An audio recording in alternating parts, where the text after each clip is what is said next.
Hello friends, welcome back to my channel Tech Behind Food. And if you are new to channel, then I am Parneet. I am posting the videos related to food technology. In this video, we are going to discuss about HACCP.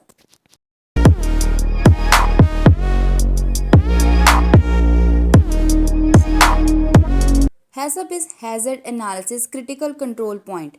It has 7 principles. They are now widely accepted as the standard for developing a food safety program. In this video, we are going to discuss about each and every step in detail. So the first step is the analysis the hazard and assess the risk. Second is identify the critical control points, define critical limit for each CCP, establish controls to monitor the CCPs, establish corrective actions, define record keeping and documentation requirements, and seventh is establish verification procedures.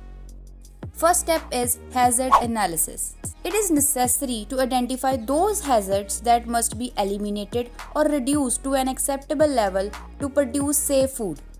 A food safety hazard is any biological, chemical, or physical property that may cause a food to be unsafe for human consumption. Biological hazards occur when there is a potential for harmful bacteria to contaminate the food.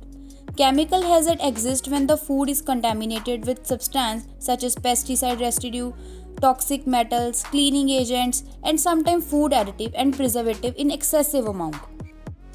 Physical hazards can exist when particles such as glass fragments, metal pieces, wood, hair, or dirt contaminate the food. Identify the critical control point is the second step of the HACCP. It is the step or point at which control can be applied or food safety hazard can be prevented, eliminated, or reduced to an acceptable level. Critical control points can be generally classified as CCP1 and CCP2 depending upon the food industry. CCP1 is defined as a step or location in the food processing system that on its own effectively eliminates the hazard. Example like metal detection in the food products and sterilization. CCP2 is also contribute to the control of hazard but does not guarantee elimination. Example include inspection and pasteurization. Determination of true CCP, that is critical control point, is very important. As we know, CCPs are very important, and if in the food industry there is so many CCPs, then this make HACCP system unworkable. So making true CCP is very important. So making decision tree is one of the approach for identify the CCPs. Now look at this decision tree very carefully. First step is, does measure for hazard control exist? And if answer is no, then next step is hazard control at this step necessary for safety? And if again no, then no CCP is required. And if there is yes, the other steps are followed. So in this way, critical control points are established. Now third principle is the establishing critical limit for each CCP. It is the maximum or minimum value to which a physical, biological or chemical hazard must be controlled at a critical control point. Now we are done with the second principle, that is identify critical control points, and then third one is define critical limits for each CCP. Now fourth principle is the establish control to monitor the CCPs. Monitoring is defined as a planned measurement or observation to ensure that CCP is under control. Monitoring can be performed at defined time intervals or continuously. Now fifth principle is the establishing corrective actions.